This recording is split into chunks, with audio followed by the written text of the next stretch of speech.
Good afternoon, good evening, ladies and gentlemen, boys and girls. Welcome to Emergency Management Associates, coming to you from the Area Command 392 miles west of Kitty Hawk Beach, North Carolina. We want to welcome everybody who is joining us for the show tonight, and thank you for being here. We're going to start off this evening's program with the salute to the United States of America. I would ask everybody to please stand for the national anthem and the Pledge of Allegiance. Thank you.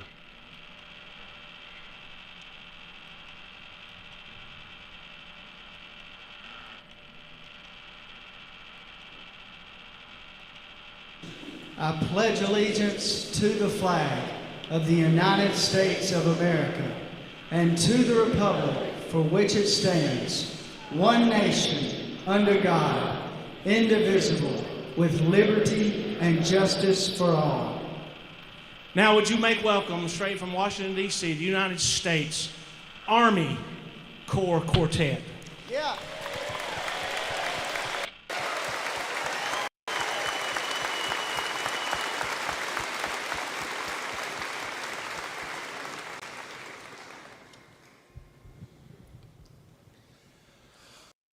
Oh, say can you see by the dawn's early light what so proudly we hailed at the twilight's last gleaming,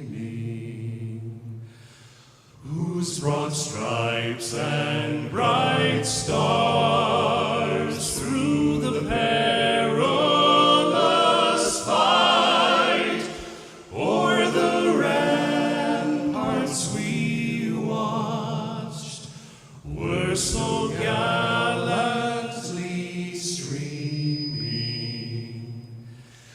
and the rocket's red glare, the bombs bursting in air, gave proof through the night that our flag was still there.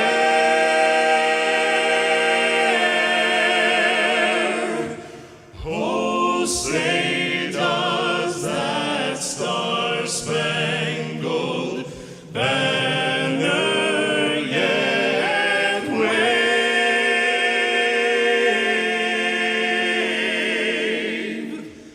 o'er the land of the free and the home of the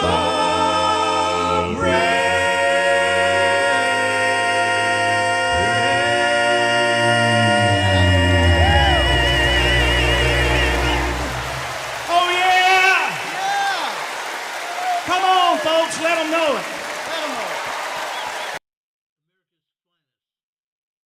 America's finest, the United States Army Barbershop Quartet, giving us the national anthem, and the host of the Barbershop Convention in 2015, giving us the Pledge of Allegiance. We want to thank them so much for their service. We want to thank them for helping protect our country.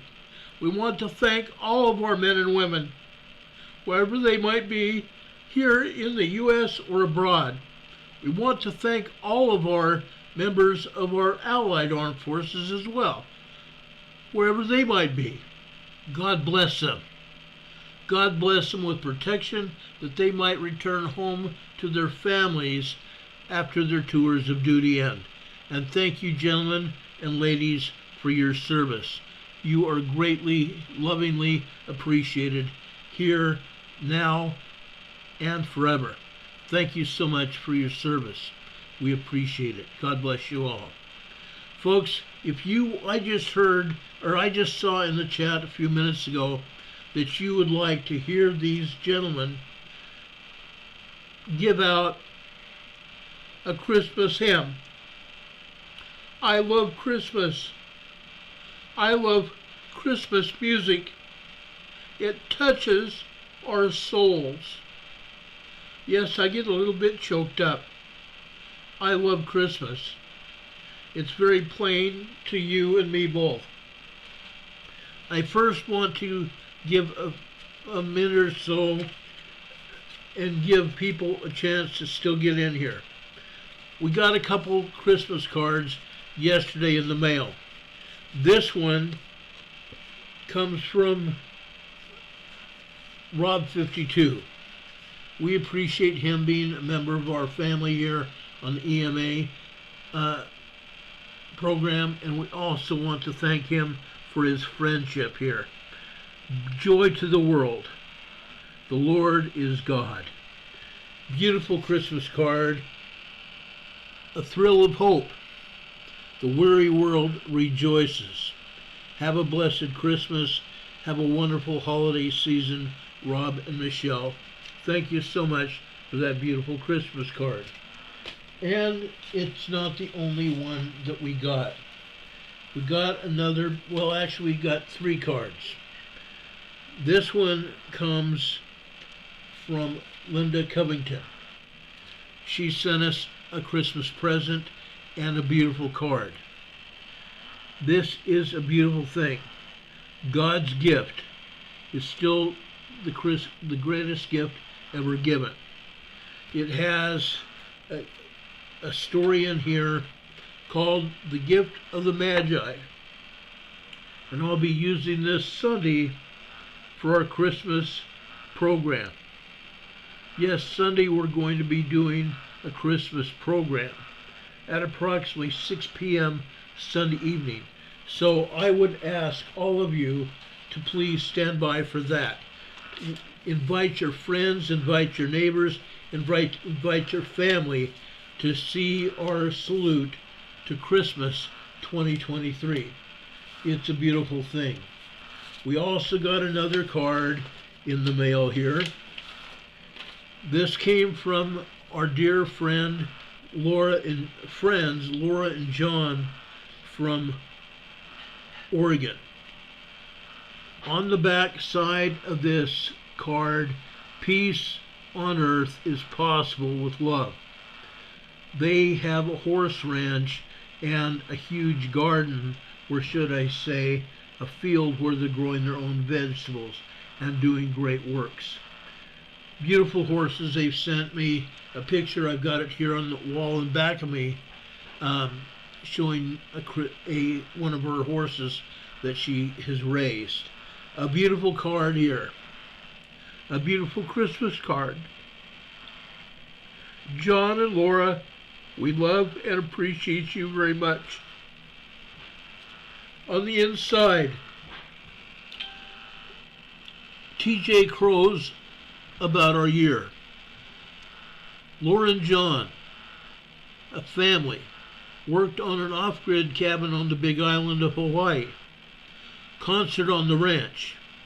Visits from family and friends. Grew a big vegetable garden. Canned tomatoes, grape juice, and apple butter, and served in the Oregon Temple. Giving a little history of their year here. On the other flap here, okay, it says, "Dear friends and family, we wish you a Merry Christmas, Happy Holidays, a wonderful New Year. With love, John and Laura." And then they have their email address and such. A beautiful card here. We really love and appreciate you guys so very much. I've known them for a very, very long time, dating back to further than I even want to admit to. But we love you guys. We really do. But folks, that's not all. We have a lot of program ahead of us. I want to catch up with Iceland. What's going on in Iceland? Here you're seeing a live view from Iceland, from Slingerfell, Iceland. This camera here, it's showing several, shall I say, for lack of a better word, several fountains going off along that huge lava fissure that opened up on Monday night. It opened up Monday night at 22:35 hours, which is 10:35 p.m. Not Eastern, Icelandic time. 10:35 p.m. Icelandic time. That huge fissure opened up 4.3 kilometers long, 3 miles long. Now, folks, there's only 3 or 4 fountains still fountaining, and it's not putting out that much lava at all. Now, something else is going on there. I want to talk about it tonight. A lot is happening there. A lot is happening. The ground is still rising over, actually under the power plant. The ground around the power plant is still rising. And with that, scientists are fearing that there might be still a possibility that we could see another fissure open up or a full-blown volcanic eruption. That's what they fear. Okay? That's what they fear. Now, I'm going to turn off the video here because that's all that's happening. Occasionally you see a flare-up of the lava field. The flare-up from the lava field and an occasional small fountain. That's all. Authorities are urging everyone to stay away from the lava field. The lava field is still hot, very hot. If you touched it, you would burn yourself, and it would be a burn that you could not recover from. They would have to amputate the part of the body that touched the lava field. That's how hot this lava still is. Yes, it is cooling somewhat, but because the lava field opened up and it put out so much lava, the entire field is still hot. Like I said, they have 3 different fountain areas still going off where the fissure opened up. What you see here in this pink area or fuchsia area, this is the lava field that they're talking about. Now, you see the broken red line here. You see that broken red line here. Let me move it over here so you can truly see what's going on. See that broken red line? That's the fissures that are still open. Those are the fissures that are still open. And you can tell what's going on even from this map. All that area that the lava field is covering, it's huge. That's because the fountains are still out there. They're not as big as they used to be. The power of the lava fountain is not as much as it was on Monday night. I want to emphasize that. The lava pressure has eased over there in Iceland. There is no danger to anyone on the Iceland island. There is absolutely no danger whatsoever. Now, let me move this over here to the geothermal plant here and the Blue Lagoon. The Blue Lagoon and the geothermal plant is not in danger right now. The only thing that's going on is the ground has increased. Uplift has increased. That means that the lava or the magma underneath the ground here, underneath the geothermal plant, underneath the Blue Lagoon spa, has risen up. Now, it's not rising up as much as it had been prior to Monday. Even the largest uplift that they had was last Saturday. It's not like that right now, but it is still rising. It's still going up. Now, I'm going to bring this back here. You're not seeing Grindavik. Grindavik is further south than this map has. Grindavik is not in any danger right now. The ground underneath Grindavik is also rising, but it is only minuscule uplift. So the magma is not as bad as it had been. They still do not believe that the magma uplift around Grindavik is in any danger at all. But earlier this morning, and we believe that the authorities had actually made their minds up last night, the residents of Grindavik are not going to return for Christmas. Upwards of 4,000 people that had been evacuated at Grindavik are not going to be able to return home for Christmas. It's just not going to happen. That's unfortunate. I know how much those people wanted to return. Monday, prior to the eruption, there was a man and his wife that had returned to their home earlier in the day on Monday. And they tried to stay in their home overnight. And the authorities got a warrant for their arrest if they did not leave. They did leave. So no one was arrested. But right now there is nothing happening in Grindavik. The authorities have cordoned the area off just in case. Now, the authorities have also given information that says there is a possibility, there is a slight possibility that if the fountaining does increase, that the lava that is moving out from the fissures could approach the outskirts of Grindavik by Christmas Day. There is a highway that runs almost east and west past Grindavik, and the lava could be approaching that highway by Christmas Day. They're going to wait and see what happens between now and Christmas Day to see exactly what's going on. This is not going away. What started out November 7th is not going away anytime soon. We've had an eruption, yes. We have had lava spreading over the landscape. I'm showing you this map where it's spread. Right now there's no danger over in Grindavik at all. But the authorities, the scientists, have come to the conclusion through modeling that they believe that the lava might reach the outskirts, the northern outskirts of Grindavik by Christmas Day, if the lava fountaining increases. And that's a big if. They don't know.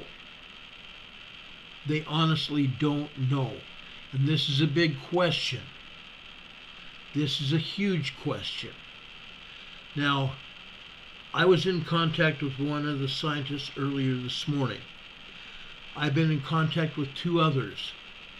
I've been in contact with several other people that have provided me information. We all are wondering what's going on. I don't believe it's just me. Okay, after talking with these gentlemen and ladies, I don't believe that they have given up on the possibility of the fountains just staying still and not doing anything. I have to believe that something else may happen, and they have to too. We cannot just throw it out there and say, oh, it's over, when it's not. It's far from being over. It's far from being over. The last time we had an eruption earlier this year, south along the southern coast, along the Reykjanes Peninsula, along the coast over there, we had an episode of an eruption there, just like we've had here. Then we had another episode earlier this year. So last year and this year, This is the third eruption on the Reykjanes Peninsula, and it may not be the last. But again, we're trying to wait and see what happens. Nobody wants to bring people in and then have to kick them out again. They don't want to do that. And I don't believe that any of you would want to have that happen either. This is a critical incident, and I don't believe it's going to go away anytime soon. Like I said, the scientists and the search and rescue authorities, police, fire department, and other people in Iceland, they've been pondering what might happen and what could possibly happen. They don't want to even give out any information unless it can be corroborated. Okay, they just don't want to do that. They're trying to be very careful, and I don't blame them at all. I don't blame them at all. Does anybody have any questions about Iceland? I want to make sure we cover everything here. Catherine Sigerson in the chat says, when they said the Blue Lagoon was open on Monday, she thought it was over and then it erupted. That's exactly it. Okay? They allowed people to return to the Blue Lagoon, and then all of a sudden it erupted. Now, the Blue Lagoon is still open. There is no danger at the present time at the Blue Lagoon, and that could change. They're keeping a close eye on the Blue Lagoon and the geothermal power plant. For the last 3 weeks, the authorities were building up a huge earthen berm, as well as putting a concrete block wall in place around the geothermal power plant to protect it. The geothermal power plant puts out enough energy, electricity, for the entire island of Iceland. The entire island of Iceland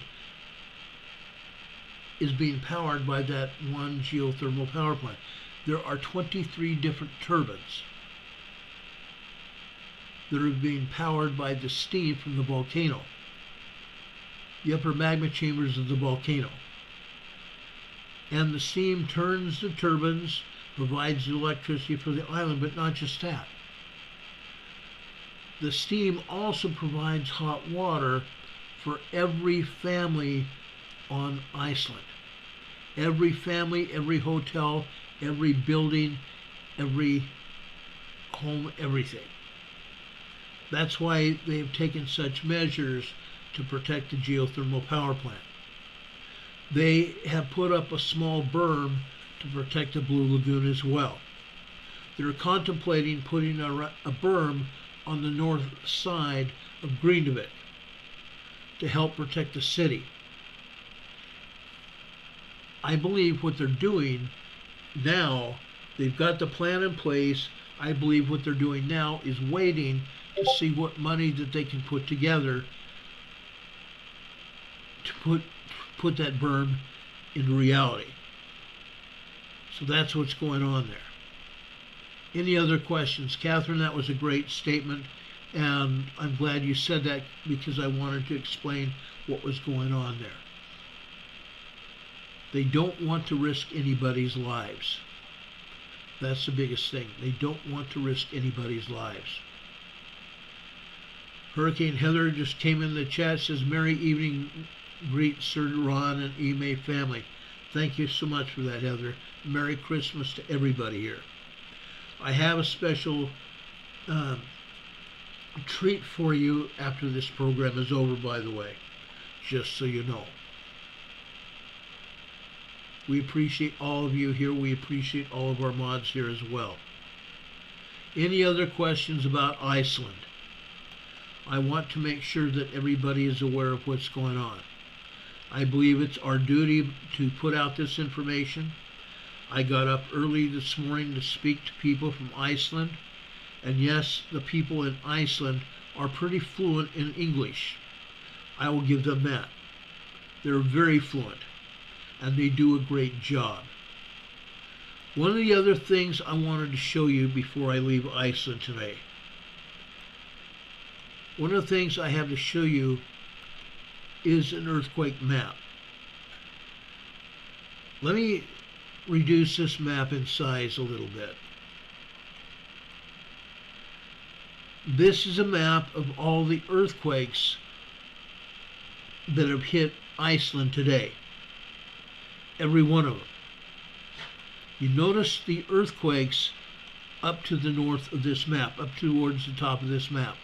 That's where the majority of the earthquakes hit. And they actually had a 3.5, 3.7 earthquake earlier today. And that earthquake hit in the exact same area where the fissure was. You notice that the earthquakes are not hitting in around the city of Grindavik.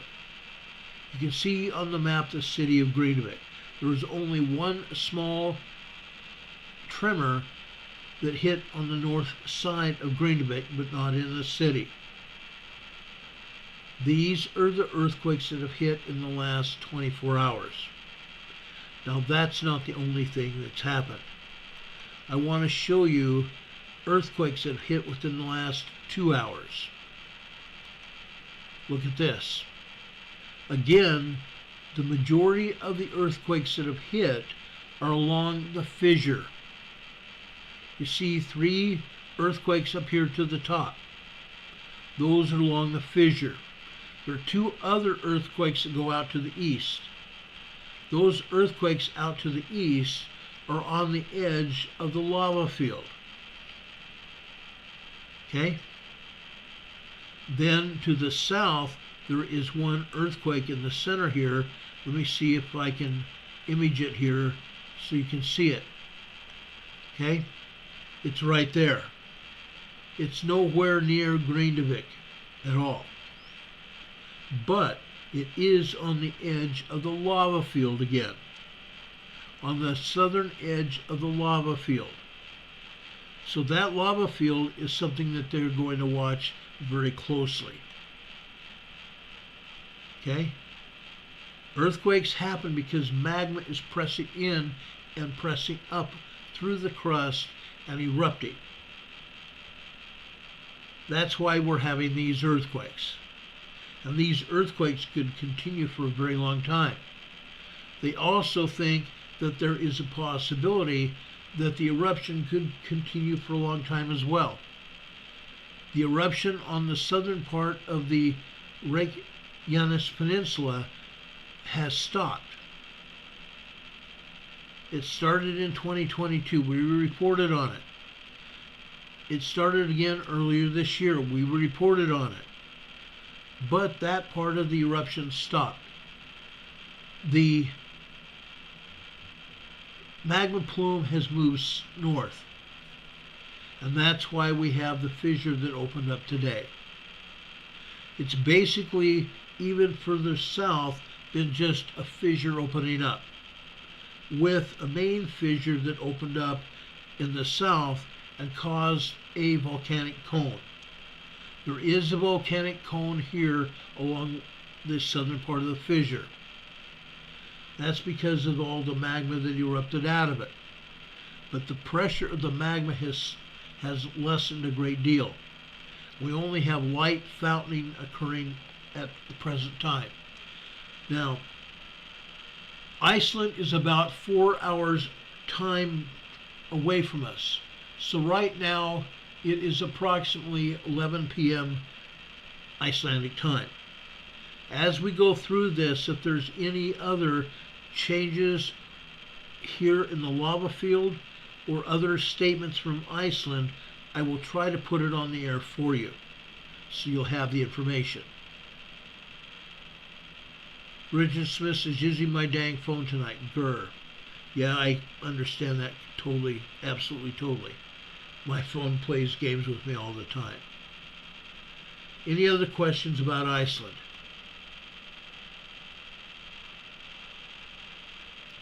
Now, we have an earthquake that happened in South America today. I want to show you that. It was a big earthquake. It was a very strong 6.0. It may have been even stronger than that. However, I don't think it was. I have nothing to prove it, basically. I really have nothing to prove that it was any stronger than a 6.0, 6.1 magnitude quake. I'm going to that USGS map to show you what has happened.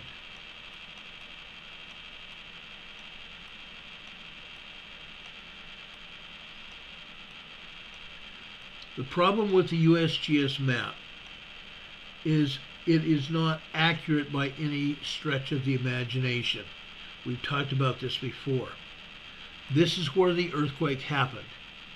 USGS now has this as a 6.2 very strong earthquake.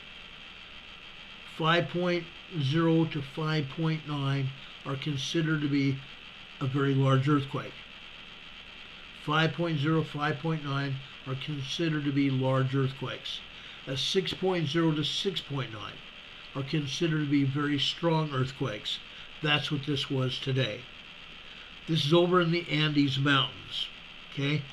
The Andes Mountains here is the edge of the plate in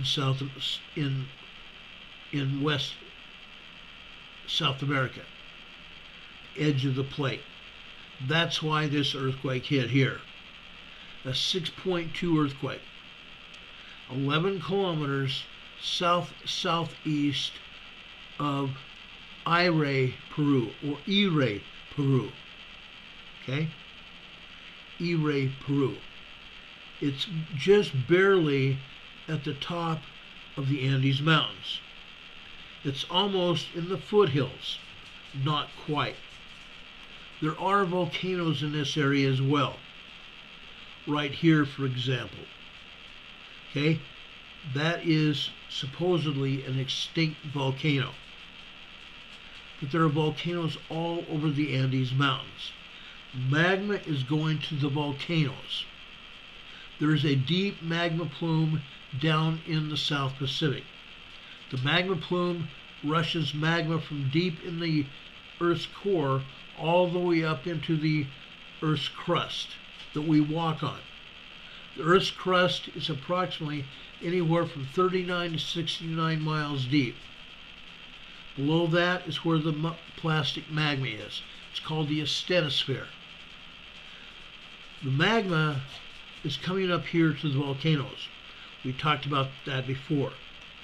Everywhere where there's a volcano, there is earthquake activity. There always has been. When a volcano erupts, it causes at least a 5.0 earthquake. The earthquakes in Iceland did not do that. Okay, it was only a minor eruption. Minor eruption causing fissure openings. That's all that was. But there were a large number of earthquakes, not 5s, but probably 3s and 4s. We know for a fact that the night that the fissure erupted in Iceland, they had 4.5. And prior to that, they did have some 5s. Okay? But this earthquake here, 6.2 in southern Peru, is typical. This is also 93.4 miles deep. 93.4 miles deep into the asthenosphere. Into the asthenosphere. Now, I'm going to back this out and show you what they're not showing us. They're not showing any earthquakes in Colombia. That's so freaking wrong. There are 2 earthquakes in Colombia. I'm going to show you those in a few minutes. There's more than 2 earthquakes down here in Chile and Argentina. Or 3. They're showing 3, I'm sorry. Bless my heart. Okay? Over here, Tirana, Chile. This is a 4.1 moderate earthquake. This is also 103.6 kilometers deep. 4.1 earthquake up here in Antofagasta, Chile. Antofagasta is the province of Chile. Further south, Olague, Chile. Olague, O-L-L-A-G-U-E. Olague, Chile. We've had many other earthquakes here. This is a 4.5, 113 kilometers deep. Further south, we have this. This is the border region of Argentina and Chile. 4.4 magnitude earthquake. This is 76 kilometers west-northwest of San Antonio de los Cobres, Argentina. This is in Chile, on the border region of San Antonio de los Cobres, Argentina. It's in the Andes Mountains. Okay? But this is all the earthquakes that USGS is showing us. They don't have a clue. They frickin' don't have a clue. It's a sad day when our own agency refuses to show us what's going on. And that's what we have right here. Okay? This is what's actually going on in Chile. Okay? They just don't want us to know what's happening. Okay? In Chile, Tarapaca, Chile, a 2.8. I'm going to start from the north and go south here. Tarapaca, Chile, a 2.8. We go south, a 3.5. 3.1. 4.5. There's a 4.5 there. Antofagasta, Chile. A 4.5 there. We'll go further south. 3.3 and a 3.8. Antofagasta, Chile. Okay? Then we go further south offshore. Atacama, Chile. A 3.2 and a 3.1. Just offshore. We go further south. Here, again, on the border region of Chile and Argentina, we have a 3.3 and another 3.0, San Juan, Argentina, in the border region. We go further south offshore. Offshore Valparaiso, Chile. This is a 2.7 magnitude earthquake. Further south, this is in the foothills of the Andes Mountains. Metropolitana, Chile. This is a 2.7 earthquake. Minor earthquake. One other south of there. Maui, Chile. El Baúl, Maui, Chile. A 3.2 earthquake. Now, folks, we have 2, 4, 5, 6, 7, 8, 10, 12, 13, 14, 16 earthquakes in Chile, in South America. 2 more up here in Colombia. Okay? And actually not even Colombia. One is in Ecuador, northern Ecuador. This is a 3.5, northern Ecuador. This one further north here is in Santander, Colombia.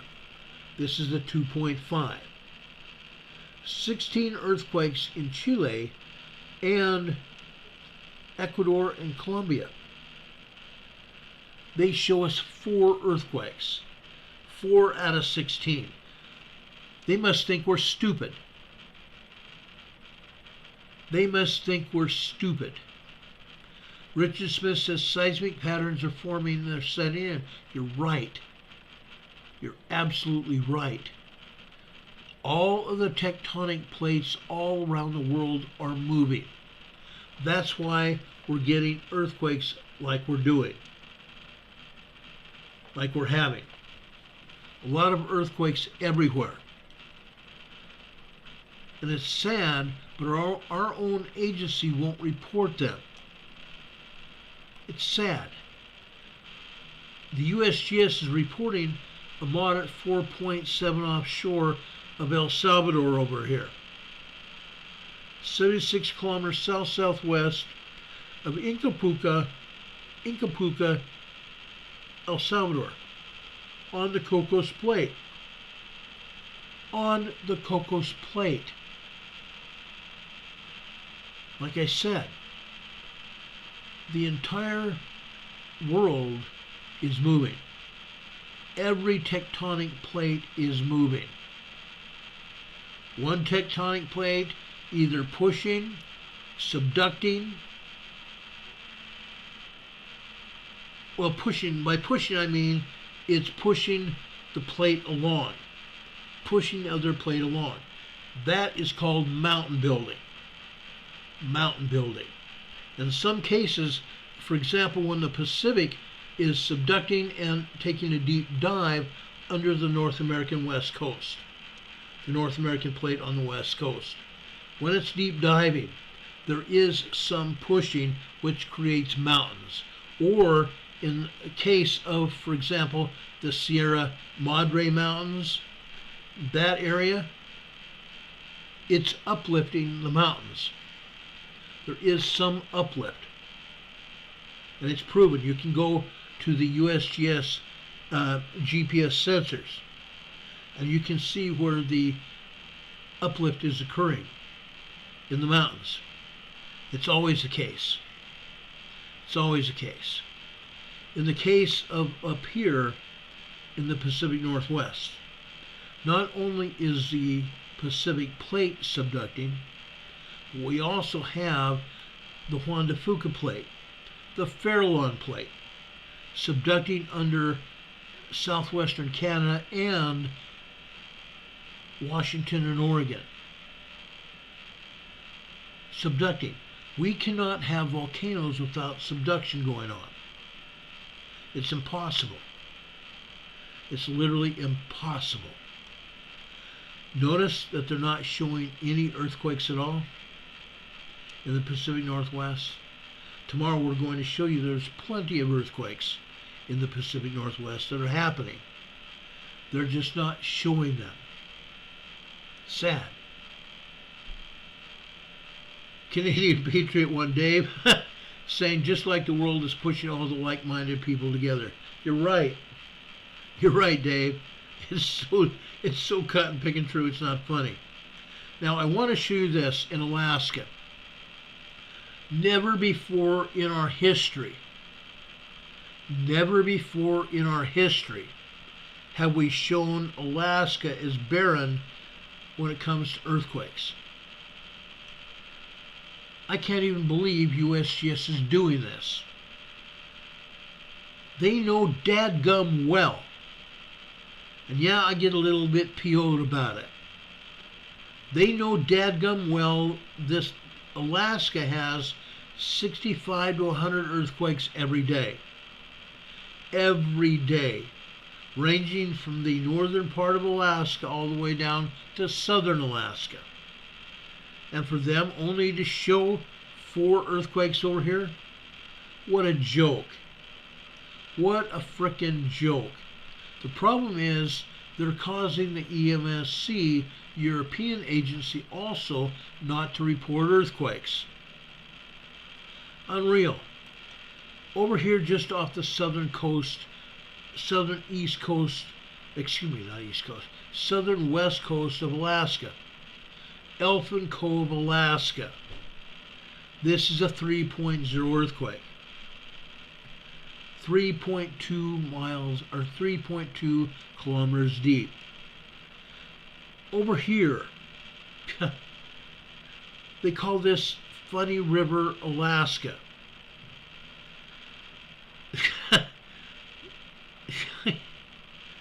This is over here on the southern peninsula of Alaska. A 3.0 earthquake here. Are they only going to report 3.0 earthquakes? Further south here. This is over here on the Aleutian Island Fault, just south of the peninsula. This is a 3.3 earthquake. Chignik, Alaska, just off the coast of the peninsula here. Closer to the coast, we have another 3.1 just south of Perryville. Why does that sound familiar? Folks, Perryville is the same exact location, and this earthquake is in the same exact location where we had another 6.7, 7.8, and an 8.7 earthquake 2 years ago. 2 years ago. Perryville, Alaska. Yes, there was a small tsunami here as well. Today, there's a 3.1 earthquake. Go figure. 35.3 kilometers deep. Incredible. So they're showing nothing but 3.0, 3.1, 3.3 earthquakes here in Alaska. So that is going to be their MO of doing business. They're only going to show 3.0 earthquakes. Further south here, this is Adak, Alaska region. This is a 4.3, a moderate 4.3 earthquake. This is 39 kilometers deep. Kimberly Hopkins just gave us another $5 super chat. Thank you so much for that, Kimber. We appreciate you, Kim. God bless you for that. That means so much. So very much. Also over here in the Rat Islands. Okay? This is a 3.2 earthquake. The Rat Islands, a 3.2 earthquake. This is 26 kilometers deep. 25.86 26 kilometers deep. Okay? Let's go over here to the Kuril Islands. You're going to love this one. In the Kuril Islands here. This is a moderate 4.0. This occurred at 5:12 p.m. this afternoon Eastern Time here in the Kuril Islands. We go down to Japan. They have this as a 4.4 moderate earthquake here. Okay? Honshu, Japan, just off the coast. This is off the coast to the tune of 67 kilometers east of Onagawa-cho, Japan. Onagawa-cho, Japan. A 4.4 magnitude earthquake. It's not the only earthquake. Down here in the Izu Islands here. This is a 4.5 earthquake. This happened at 8:15 this morning Eastern Time. Just off the coast of Japan in the Izu Island region. Izu Island region, guys. We've had many earthquakes here before. I believe we're going to have some good sized earthquakes here again very soon. I see NCWQ Explorer Rebecca's here. Thank you so much for being here, Rebecca. God bless you. We appreciate you. We appreciate you so much. Over here in southeastern China, this is a 4.6 aftershock. Yes, folks, they had what they term a 5.9 very large earthquake over here in southeastern China. It killed 129 people and injured hundreds. Now we're seeing a 4.6 moderate aftershock today. Typical. Further south here, okay? Labuna, Indonesia. Labuna, Indonesia, a 4.7 earthquake. That's interesting. That's so freaking interesting, it's not funny. Because again, the agency thinks they can just get away with not reporting information. That's their MO. That's their what they call, what we in police work called modus operandi. Yes, that's what we called it. And they think that they can just get away with saying, okay, that's all. It's not. It's not. Off the northeast coast of the Philippines. It hasn't gone away. It has not gone away. Off the northeastern shore of Mindanao, Philippines, 3 earthquakes today. Actually, there were 4 earthquakes. They've taken one down in just in the last 2 minutes. Okay?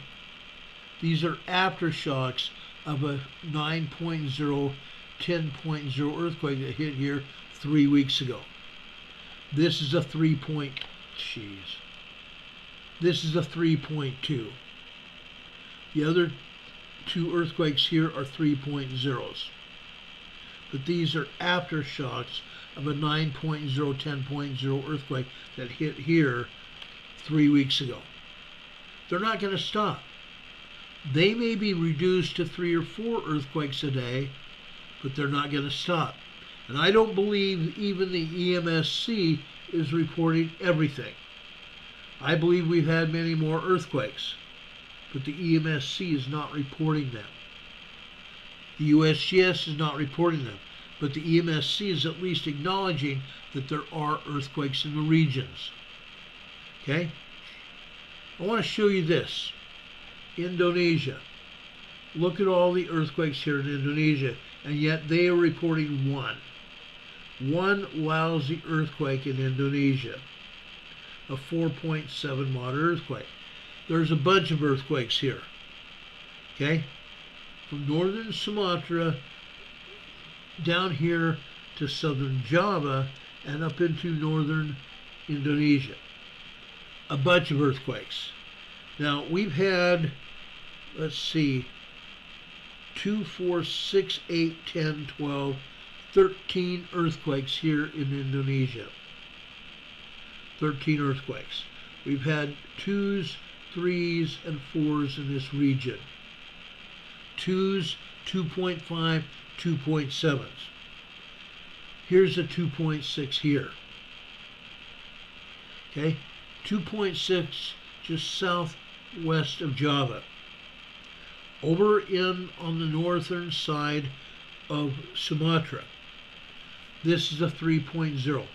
They're calling it a 2.9. I'm calling it a 3.0. We cannot trust the USGS or anybody else. The 0.9 society is alive and well within the agencies. They call it a 2.9. It's actually larger, and we've proven this in the past. Okay? But over here in eastern Indonesia, in the Valdese Sea, we have a 4.0. And this is exactly what I'm saying. 2s, 3s, and also 4s. This is a 3.7 in Seram, Indonesia. Just an example. Then we move further east. Further east. To the Kermadec Islands north of New Zealand. 3.3 earthquake here. Then on the northern island of Indonesia, just over in the Bay of Plenty, a 3.25. Okay? 3.25. 3.23. Bay of Plenty, 2.54. 2.25. Then we go over to the northeast shore of New Zealand. Gisborne, New Zealand, a 2.39. Then we go to the interior of the North Island. Okay? This is where it's going to get interesting. Okay?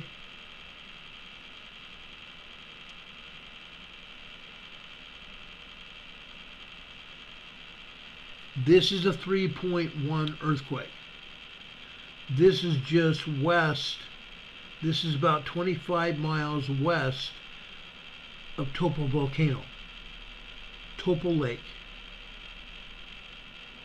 25 miles west of Topo Lake. A super volcano there in New Zealand. Okay? Further south, also west of another volcano. Aveyah volcano. We have a 2.53 and a 2.4 just west of Aveyah volcano. Aveyah volcano has also been showing signs of unrest. A lot of unrest. And yet we have 2.40 and 2.59 just west of the volcano. And this is all the earthquakes that they're showing here, except way further south, over in South, they call it Southland National Park. We have a 2.44 and a 2.32 down here in the very, very south part of the South Island. That's what they're showing us. There's nothing over here near Christchurch, right there. Nothing around Christchurch, New Zealand at all. Nothing. And usually there are, but nothing there. They're either in the Kermadec Islands or up here in the Bay of Plenty. That's all that's going on here in New Zealand. Just so you know. Hawaii. Good old Hawaii. Over on the main island. The Big Island. Just off the coast of the Big Island. Aveyah. A 2.2 magnitude earthquake. Just southwest, right? I'm sorry, southeast of Pahala. Okay? Over in Pahala, they're showing us two earthquakes, a 2.1 and a 2.2 in Pahala. Just north of Pahala, this earthquake is in the foothills of Mauna Loa. This is a 2.5 earthquake in the foothills, southern foothills of Mauna Loa. Okay? That's all they're showing. Before we get into the Cascade volcanoes tomorrow, I'm going to show you what's going on the Big Island. I'm going to show you earthquakes on the seismograms of all the volcanoes around the island. There's a lot more going on than they're telling us, and you already know that. I've shown this to you before. Okay? They're just not telling anybody. Heaven forbid that they tell us the truth ever. Ever. Now, over here off the East Coast, Canada and the United States, they're still not showing anything, are they? Well, guess what? I'm here to tell you that there's plenty of earthquakes here on the East Coast. Plenty. Yes, there's small and minor earthquakes, but there's earthquakes here nonetheless. They're not going to show them to us. Rarely do they ever show us anything going on. Nothing. They're showing us one earthquake down here in Puerto Rico. Okay? It's not in southwestern Puerto Rico where we usually see earthquakes. This is over here, south central Puerto Rico. 4 of them. Okay? This one just happened. This is a 2.7 minor earthquake, south of Salinas, Puerto Rico. This is a 2.9 3.0 earthquake. Over here, this is a 2.6. To the north here, on land, on the shoreline, this is a 3.5 small earthquake. Okay? It's been now 4 years since we've seen the 8.0 and 8.4 earthquake that struck here in southwestern Puerto Rico. Until recently, we've always had earthquakes in this area. Aftershocks of the 8.0 and 8.4 earthquakes that struck December 26th and December 28th, 2019. Are we going to see more aftershocks? Probably. But lately, they're hit and miss. Or maybe it's the agency that doesn't want to show them to us. That happens a lot as well. We know that. But they're not showing earthquakes here, and they usually do. Okay? They're not showing anything over here in Iceland. Well, I showed you earthquakes that struck Iceland today. Earthquakes that over here in Scandinavia, over here in France, in Spain, earthquakes over here in Italy, earthquakes in Greece, earthquakes over here in Turkey. They're not showing them. Why? Because they're stupid. Yes, I am calling the agency stupid. There is no reason on God's green earth that they don't show us the information. It's they don't want to. They don't want to. Go figure. Now, folks, let's go over to the east coast of the United States and Canada. Okay? Before I show you what's going on in the United States on the east coast, I want to show you what is happening up in Canada, along the east coast of Canada, right here. Okay? Let me enlarge this so you can see what's going on. Today, over here in Quebec province, this is a 3.9 4.0. A moderate 4.0 over here. This is near Maniwaki, Quebec, Canada. A 3.9 4.0 earthquake right here. It's in purple.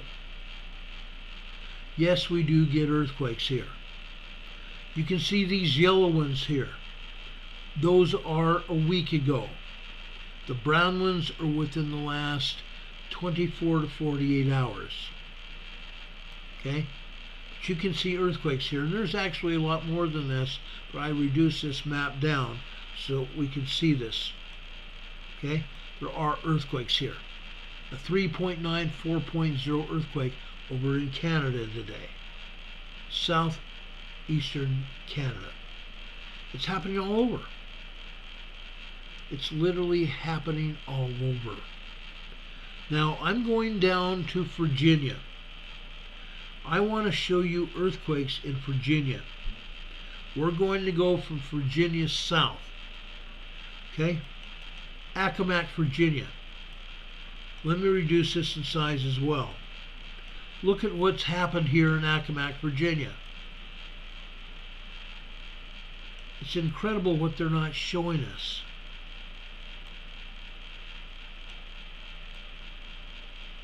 Look at this, guys. From early this morning. From early this morning here. This is midnight last night at the top here. The tremors are all day long. All day long. Look at the bottom of this. Okay?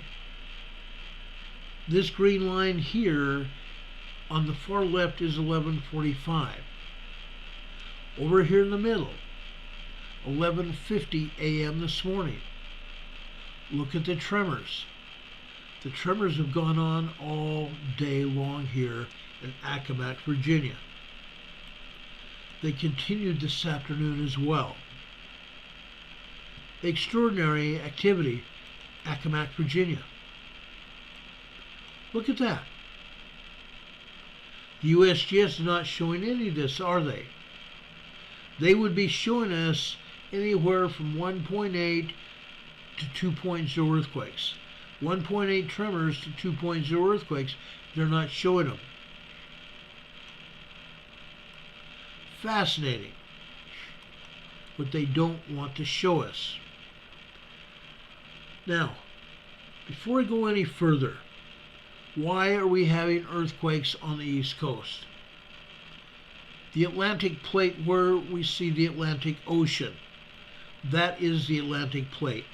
Oh, by the way, we can't go any further until I show you what happened in the southern Atlantic Ocean today. You're not going to be too amazed by it because we showed you this information before. Let's go back down here to the USGS map, because they're the ones that's showing us. Okay?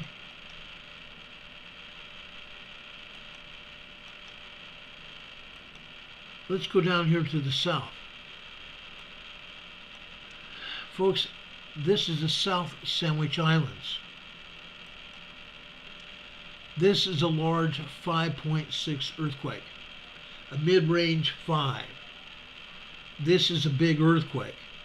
The South Sandwich Islands are not inhabited islands. The only thing there is ice and penguins.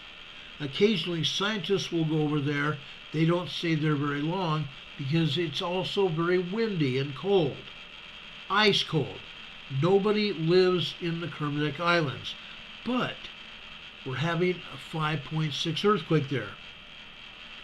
Not only that. This is a 4.8 here. This probably is also a 5.0 earthquake. This they have is also 4.8. I believe it might be a 5. We don't see 4.8 moderate earthquakes down here. Usually it's nothing but 5s here. This 4.8 is allegedly 39 kilometers deep here. This one is also 20 kilometers deep. The 5.6 is 116 kilometers deep. Fascinating. This seismic energy is going to trail all the way through the Antarctic ridge over here to the South Mid-Atlantic here. Within the next couple days, we're going to see 5s happening here, 5.0, 5.5 happening here in the southern Mid-Atlantic. Then it's going to travel up here to the central Mid-Atlantic. And from the central Mid-Atlantic, you guessed it, it's going to travel up here into the North Atlantic Ocean. The Mid-Atlantic Plate. This is a Mid-Atlantic Plate. The fault zone here, the Mid-Atlantic Fault Zone, is expanding. The Mid-Atlantic Fault is expanding. It's pushing the North American Plate here in a south-southwesterly direction. That's why we're getting earthquakes here. On the other hand, the Mid-Atlantic Plate is expanding to the east as well. It's pushing Europe in an easterly direction. The plates are expanding, the plates are moving all around the earth, every one of them. But the reason we're seeing earthquakes over here on the east coast of North America is because the Atlantic Plate is pushing the North American continent. That's what's going on. So, and it's also separating Iceland. I spoke about that last night. Part of the problem in Iceland is that the North Mid-Atlantic Plate is going straight through Iceland. And it's going straight through Iceland where we see the fissures that opened up. That's also a fact. Menacing Muskrat is asking, is this Planet X involvement? Very little if it is. I don't believe Planet X is having this kind of effect. What is having it? What is causing it? Part of the cause is planetary alignments, and part of the cause is also solar flares. Just a couple days ago, we had another X.2 solar flare. X.0 to X.9 are considered to be the most dangerous solar flares we can have. And yet we had another X.2 just 2 days ago. That's why we're still having solar flare activity. The plasma radiation from the sun, ejected from the sun in the manner of a coronal mass ejection, came from the sun and is hitting the earth. That's one of the reasons the plates are moving. And we're going to still consider having 6.0 to 7.0 activity around the earth. That's going to happen. That's going to happen. I just do not believe that Planet X is having this kind of an effect. I don't believe Planet X is having this kind of effect at all. It might be having some effect, but nothing to cause these major earthquakes or large earthquakes. I just don't believe so. Medicine Muskrat says, so is this Planet X to be worried about?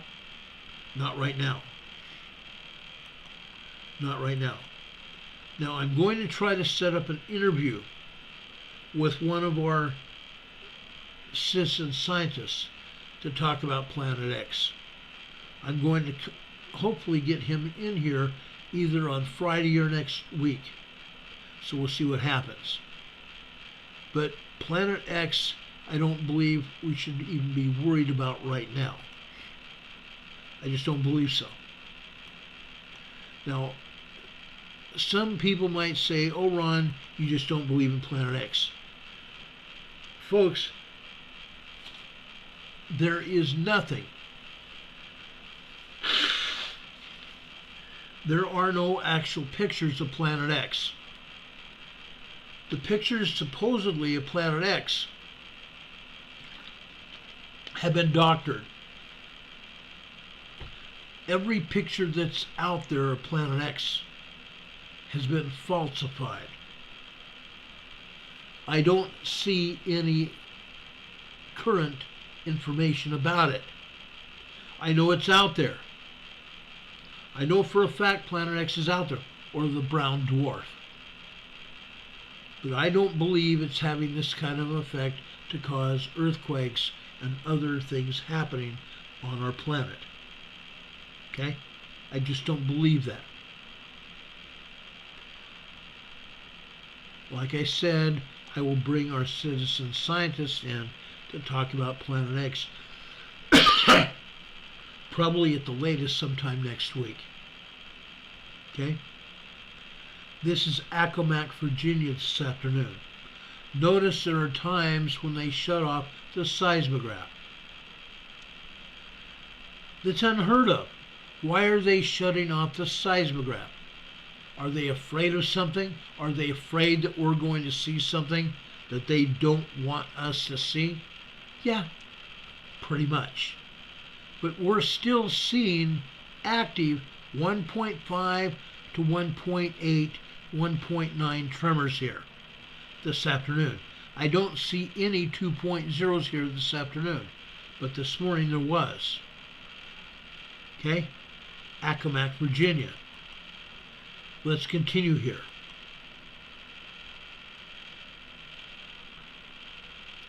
Let's go over to Corbin, Virginia. Look at this. Notice we have the zigzaggy lines here. Ignore the zigzaggy lines. It has nothing to do with seismic energy. It's called abstract, false data. Ignore the zigzaggy lines, but pay attention to the seismic activity.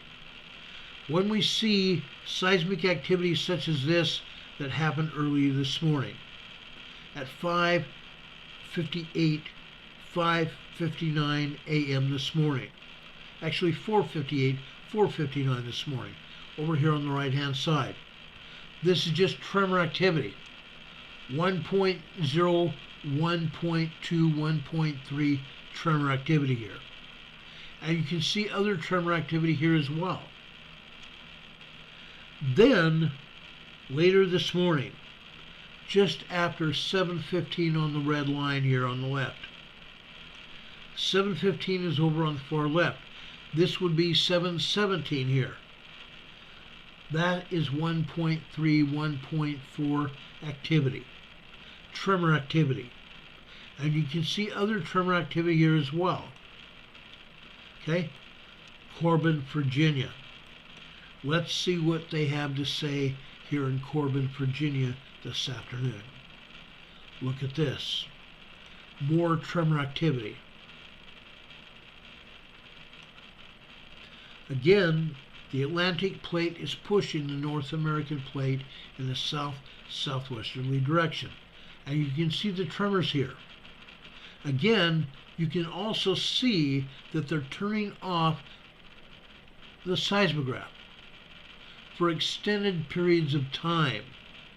In this case, they turned off the seismograph at approximately 3, 1, 2, 3, 4, 5, at nearly 3:06 p.m. this afternoon. They turned it off. They didn't turn it on again until 3:45. Then, just about 3:44, actually it's 3:44, 3:49, they turned it off again and kept it off until 3:50 this afternoon. Why? Why are they shutting off the seismograph? Inquiring minds want to know. USBS, if you have an answer, let us know. Call me. Write me. My email address is all over this page here.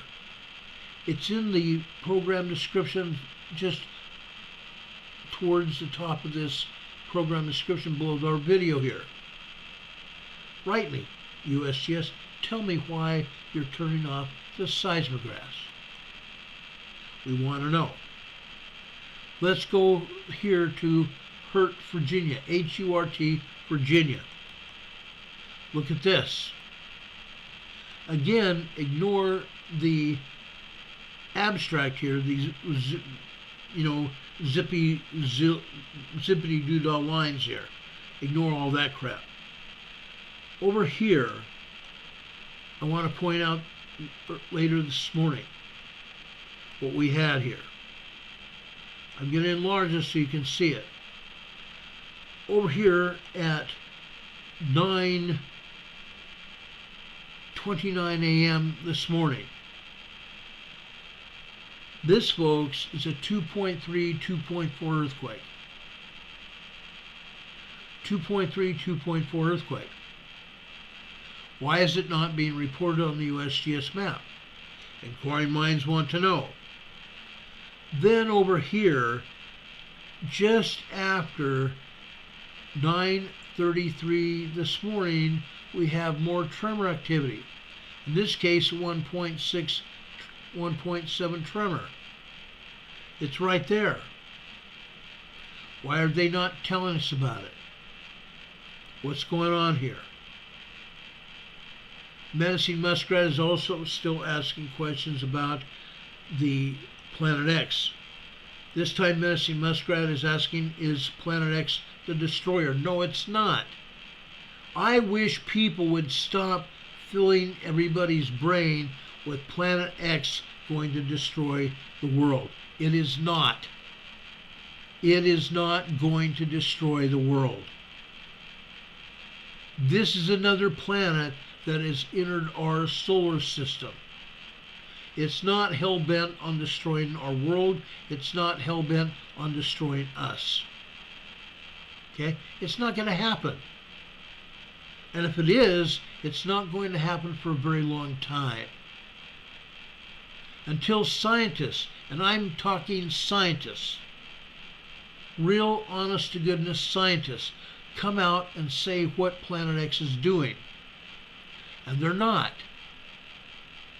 The scientists don't even know themselves because no one has ever gotten a good picture of Planet X. The only pictures they've gotten are grainy. The only pictures they've gotten are man-made. That's a fact. That's a fact. Everything that I've seen has been man-made, and I've had it proven to me. Menacing Muskrat says fire will destroy the world, the book of Revelations. Menacing Muskrat, did you see our Sunday program about the book of Revelations? The book of Revelations that the Apostle John the Revelator got from Jesus Christ himself. Go back and check out what we talked about on Sunday. Yes, I believe the world will be destroyed by fire. Jesus Christ said that he will not destroy the world by water anymore. He's done that once. The next time the world will probably be destroyed, it will be by fire. Okay?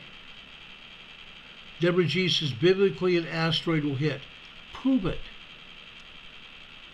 Prove that it's going to be an asteroid. There is no scientific evidence and there's no scriptural evidence to prove it. Deborah G says that's what causes wormwood. Planet X, the asteroid. Folks, I want it proven. You guys are telling me that it's going to happen. Prove it. Send me the information.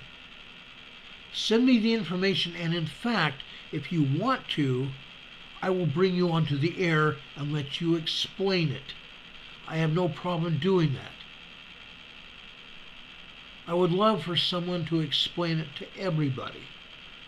Okay? Elizabeth is asking also in the chat, did you address liquefaction and the possibility that it could have an effect on property during the New Madrid Fault zone? I haven't talked about liquefaction on the New Madrid Fault in a while. I have addressed it. Yes, there will be liquefaction occurring on the New Madrid Fault. Anytime where we have that kind of seismic energy hitting an area with water like that, anytime where there's a very low water table, it's going to happen. There will be liquefaction when the 7.0, 8.0, 9.0 earthquake hits on the New Madrid Fault. There will be liquefaction. Okay? Hurricane Heather's here in the chat said our sun or volcanoes or earthquakes is more likely the outcome. You're right. Absolutely. Menacing Muskrat says, I will, thank you. And she's giving me, and I will get that link to a YouTube program. And yes, I will watch it. Anytime where you guys give me information, I will do it. Now, Menacing Muskrat, I want you to take that link off the chat. I want you to send it in an email to me.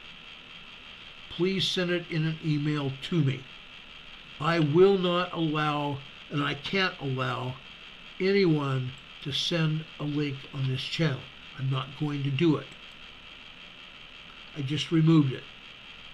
Unless you have permission from me in writing, in fact, before a program, I won't allow links to be put here. Send it to me in an email or even send it in a text message. I'll take care of it. Messenger or a regular text message. I will see it. I always do. Menacing Muskrat says, I will. Thank you so much. I appreciate that. I don't mean to be harsh at all, but we have people that put up links all the time that are very, very bad. That's why I won't allow links to be put up. Elizabeth is saying, I'm thinking Wormwood is a massive volcano. It's not. It's not a super volcano. Wormwood is supposedly a planet from outside of our solar system that came in to our solar system. I believe it's out there somewhere. But so far, all the pictures that I've seen have been man-made. Every one of them. Okay? S. North says, I'm usually around, just too lazy to text.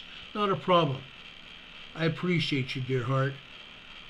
Esnort is such a sweet lady, a wonderful lady. Appreciate her very much. Anyway, let's get talking here about what's going on the East Coast. Again, this is Hurt, Virginia. Earthquakes, Hurt, Virginia. It's happening all over the place. Let's go over to Mineral, Virginia. Look at this. More earthquake activity. Yes, we do have some minor tremors that are happening early this morning. But, folks, over here, okay? This earthquake happened after this is about 6:27 a.m. this morning. This, folks, is actually important. I believe this may have been a 3.0 earthquake. We're not seeing the top of it for whatever reason, but we're seeing the bottom of the seismic signal. This tells me we had a 3.0 earthquake.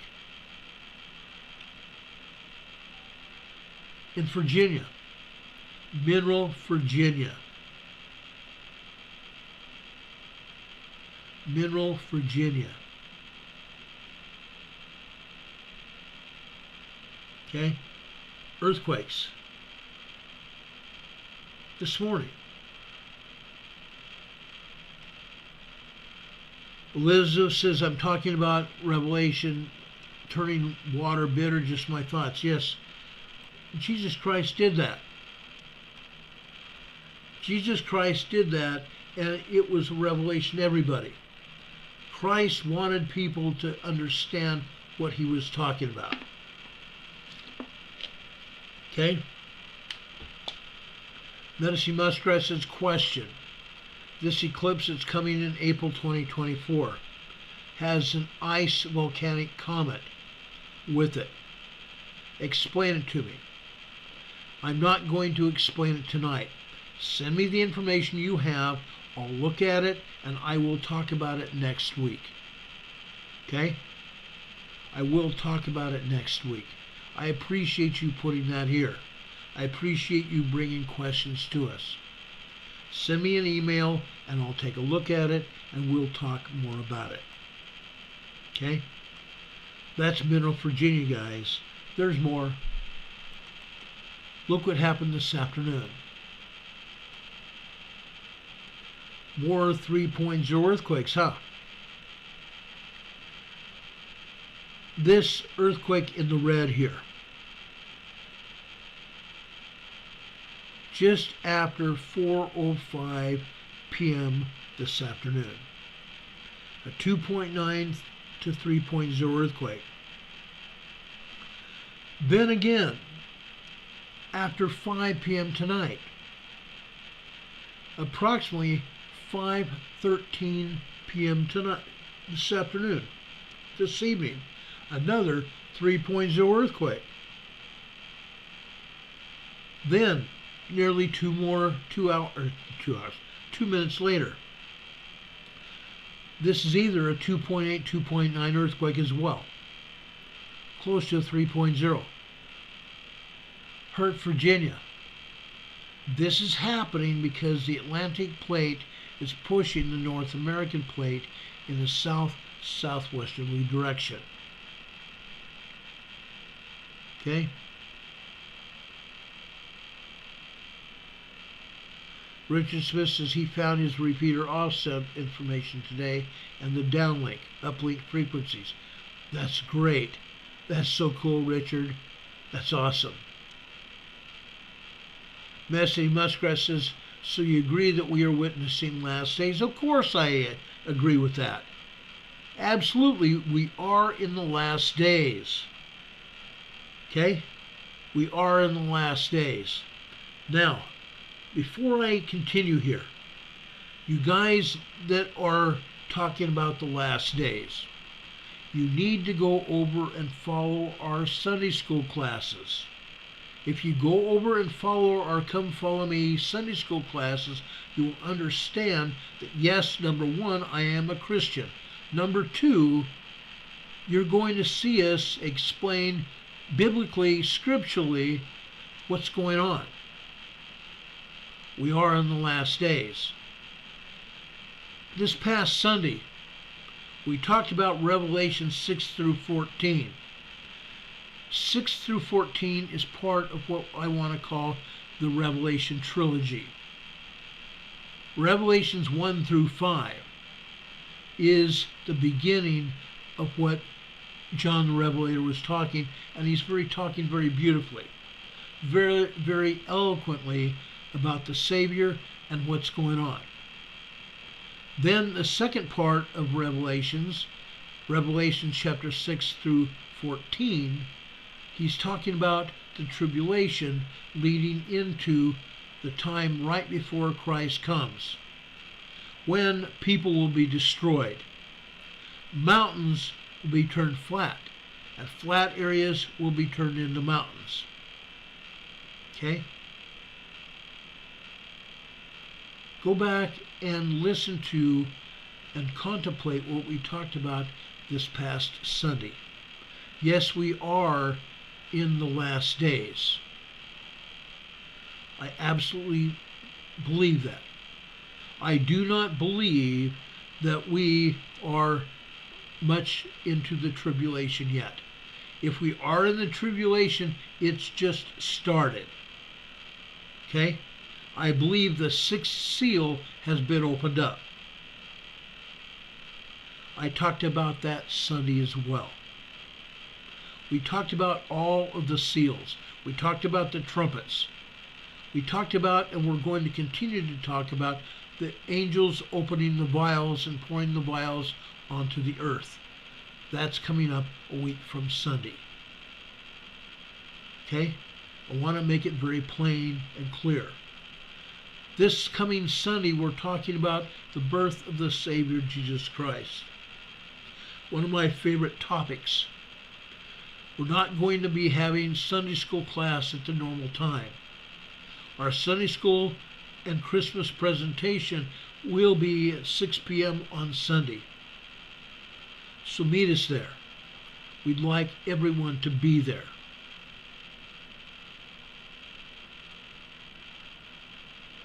Richard Smith says, I just hope I can't get tracked using a licensed repeater, LOL. Yeah. Good luck.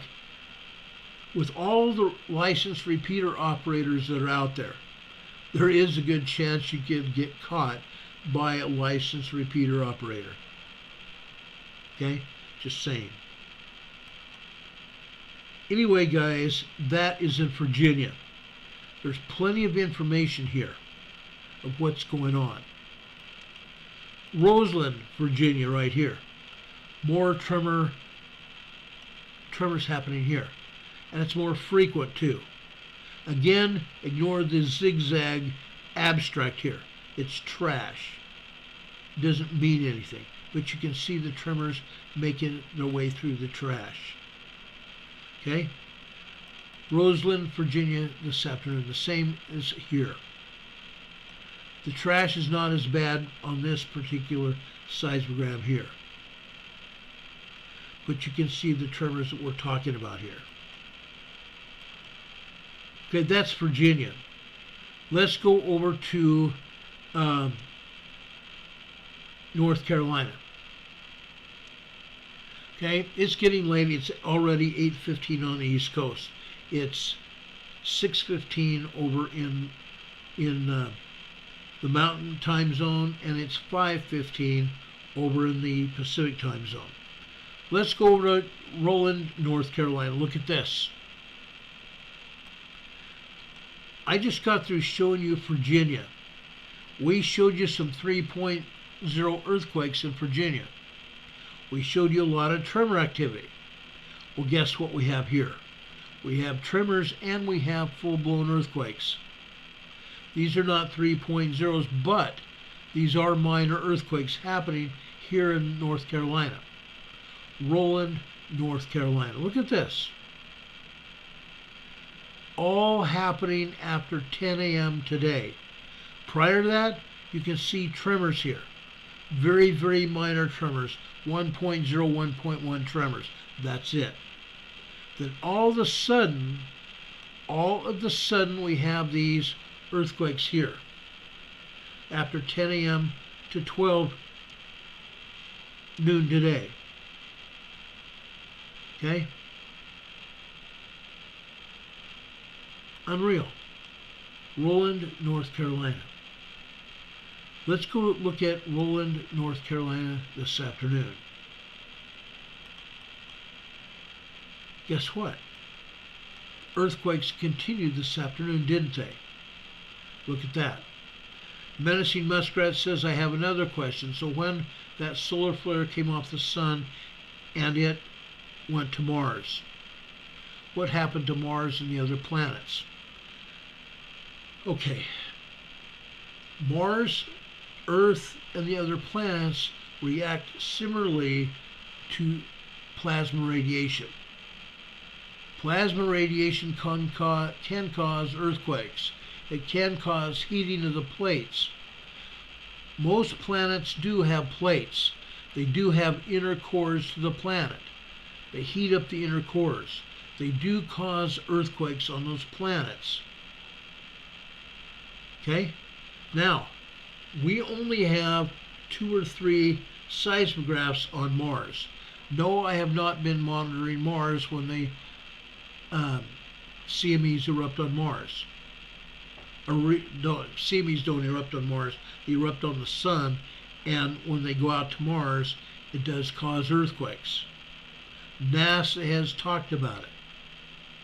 I have not seen current information about the X-class flares on Mars.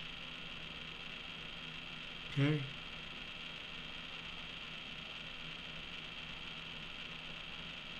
Hurricane Heather says she's going to bed earlier tonight.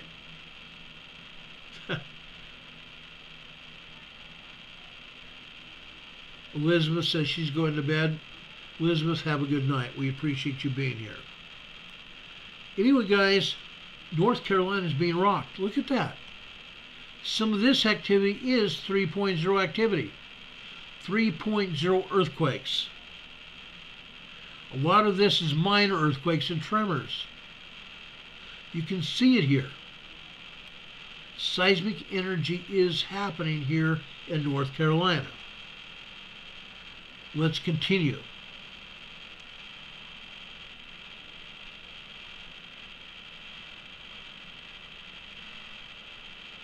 There is other activity here in North Carolina, but we're running out of time. So I'm going to go over here and show you South Carolina. Okay? This is Blacksburg, North Carolina, or South Carolina. Kings Mountain, Blacksburg, South Carolina. This is a volcano. This is Kings Mountain, the volcano in South Carolina. Look what we're having here. 3.0 earthquakes here this morning. 12:45, 12:46 a.m. this morning. 3.0 earthquakes. And we've had some 2.4, 2.5 earthquakes here as well. Kings Mountain, Blacksburg, South Carolina. Quite fun, huh? Oh yeah, quite fun. Look at this afternoon. Ignore the zigzag here, okay? Zigzag doesn't say a thing. However, you are seeing a bunch of tremors here this afternoon. You see those tremors. Blacksburg, South Carolina has always had tremors there. Now, let's go over and look at Sumter, South Carolina. Sumter, South Carolina is having tremors again. Look at this. This is almost constant tremor activity. Now, just after 7:30 this morning, just after 7:30 this morning Eastern Time, what happened? We had that big earthquake in Peru. That's why on this particular seismogram and a couple others, it shows that earthquake. It shows that seismic activity here. That rolling VLF wave here. That's showing the Peru earthquake, the 6.2 earthquake. Okay? Just wanted to point that out too. Sumter, South Carolina. Sumter, South Carolina even had a couple of earthquakes this afternoon. Look at this. Tremors and a couple of earthquakes. The earthquake occurred at about I'm looking at this, about 1:52, 1:53 this afternoon. 2.5 earthquakes. Some of them back to back. But you see all of the tremors happening here as well. Menacing Muskrat says, I want to know the auroras up here. Is that plasma entering our atmosphere? And is CERN involved? Yes. Yes, CERN is possibly involved in some of that. Not all of it. I want to repeat, not all of that. Thinning of the veil doesn't have to do with CERN. It doesn't. Okay? All CERN is doing is messing up the earth and messing up life on the earth. That's what CERN is doing. Now, I appreciate you guys not putting that word here. You abbreviated it here, and that's fine. I try to not use that word here in the chat because YouTube doesn't like it. Be very careful.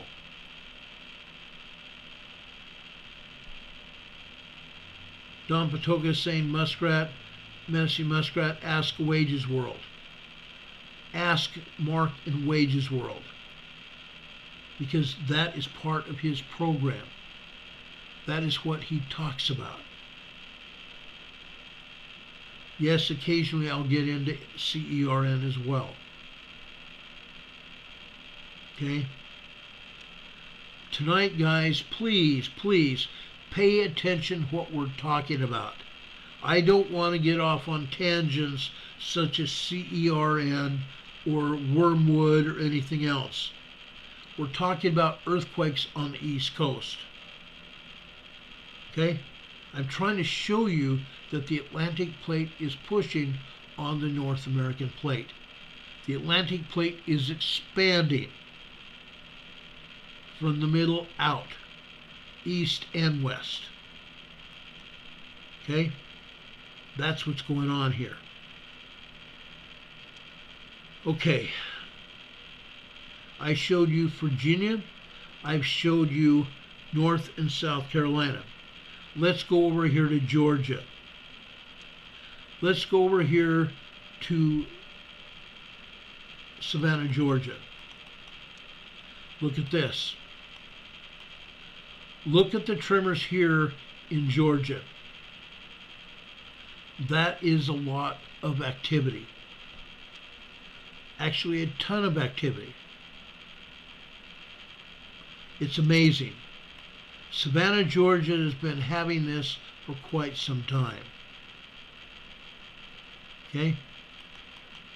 Now, this is the seismogram that I picked up from Savannah, Georgia for this afternoon. They turned off the seismogram. Or I'm sorry, they turned off the seismogram just after, I want to say, 2:20 this afternoon, or 1:20 this afternoon. They turned it off. Why? Because they're having earthquakes here. I don't believe the agencies want us to see all of these earthquakes. And these are happening. There's been a consistent impulse of activity here in Georgia. A lot of activity. They don't want us to see this. These are earthquakes. 2.0 up at the top on the right hand side here. Just to the right of center here.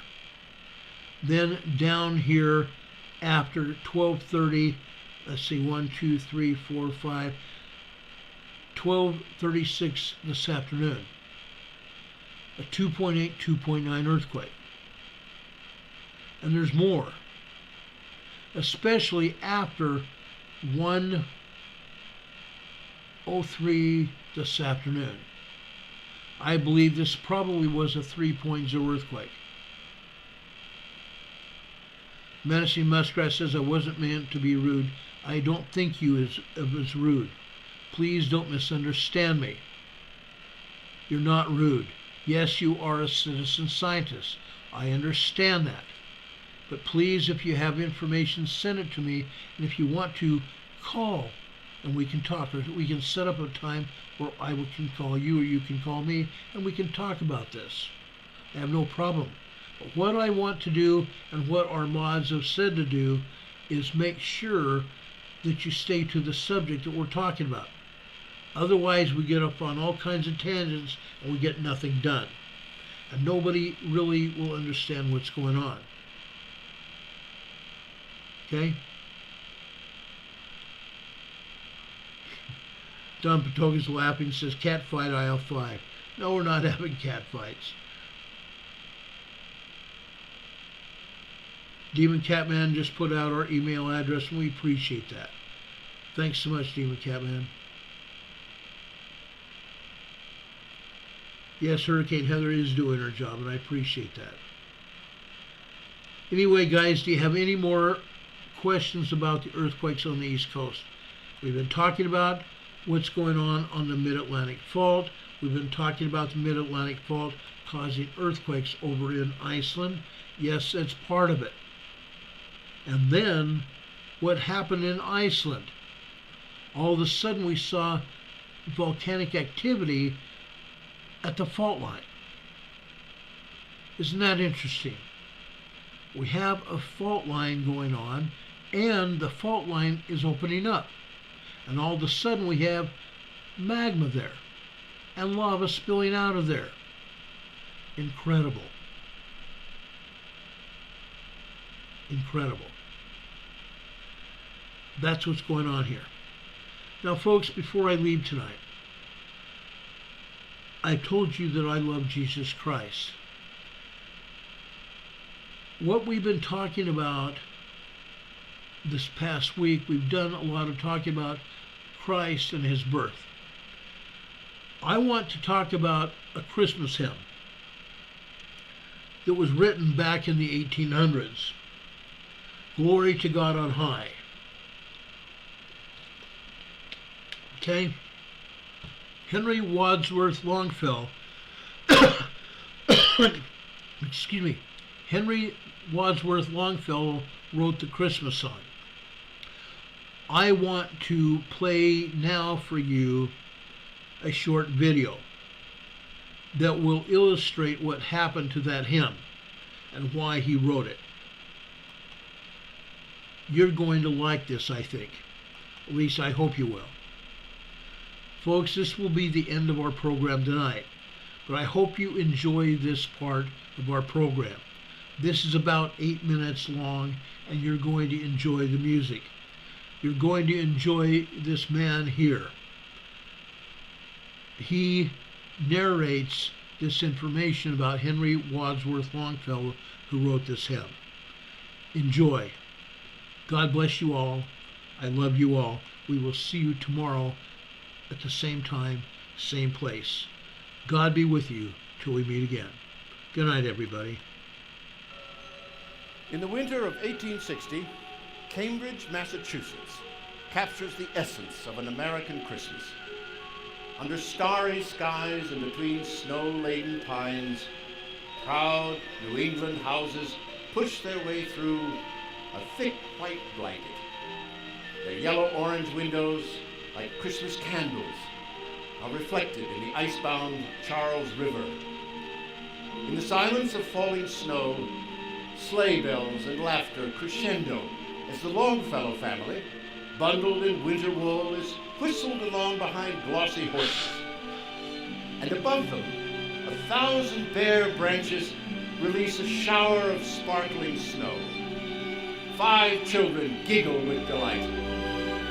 And ringing down cobbled lanes, across fields and through the wooded hills and valleys are the bells, single steeple bells, and bundles of carolyn bells, playing those old familiar carols that make Christmas, Christmas.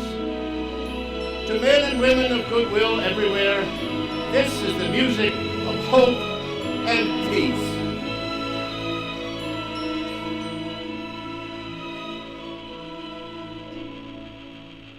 The following year, 1861, America will need that music to counter the drum and bugle of civil war. Rising from the strife are the plaintive songs of divided families. Songs for lively boys who steal off to war, and broken young men carried back to their homes, and too often on to early graves. Still, for the Longfellow family of Cambridge, summer comes as it always has. For the 5 children, outings to the seashore, long walks under leafy canopies, and happy hours in the family home seem to promise that this summer will not, cannot end.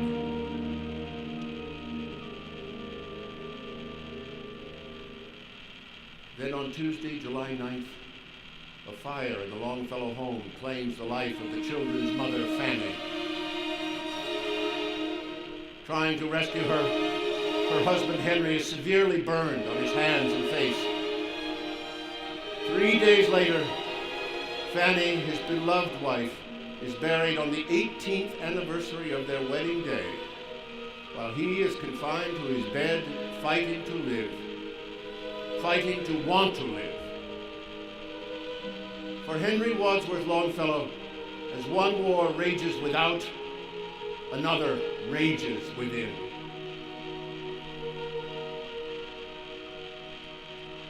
For the next 2 years, Christmases come and go. Henry writes, "How inexpressibly sad are all the holidays. A Merry Christmas, say the children, but that is no more for me. Perhaps someday God will give me peace." And then Henry learns that his eldest son, Charles, who ran away to join the army, has been critically wounded in battle. Henry rushes to Washington to bring his son home, and after days of searching, he finds him barely alive. With the outbreak of war, Fanny's terrible death, and now, 2 years later, his son desperately clinging to life, we should not be surprised that on Christmas Day, 1863, Henry reaches for his pen and writes, "It was as if an earthquake rent the hearthstones of a continent. And in despair I bowed my head. There is no peace on earth, I said, for hate is strong and mocks the song of peace on earth, goodwill to men."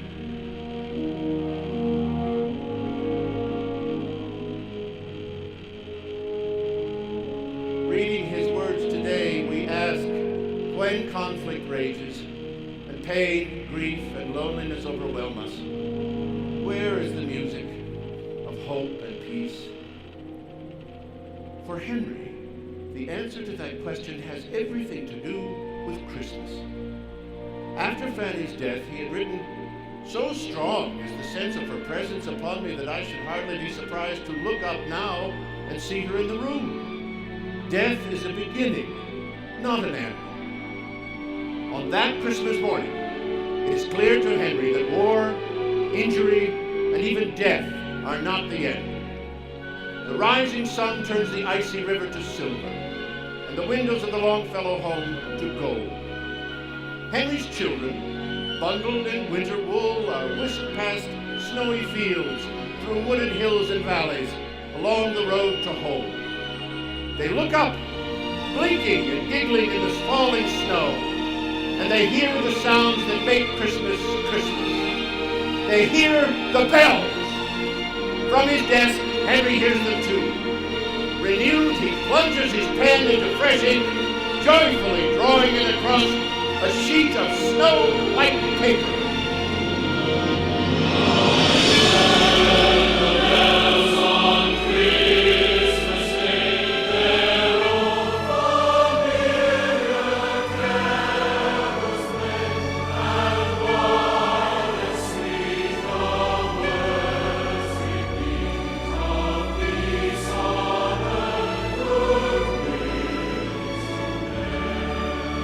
those bells, the message is clear. On Christmas Day, a child was born in a stable. Of that child, Henry writes, though in a manger thou draw breath, thou art greater than life and death. And so he is.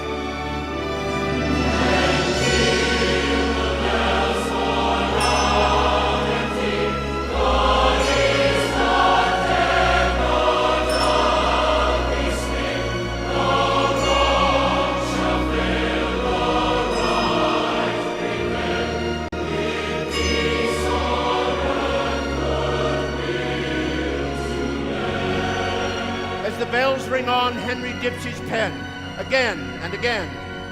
Because Christmas lives on, Fanny lives on, Charles lives on, a nation lives on, and we, each one of us, may live on as well in hope and peace forever.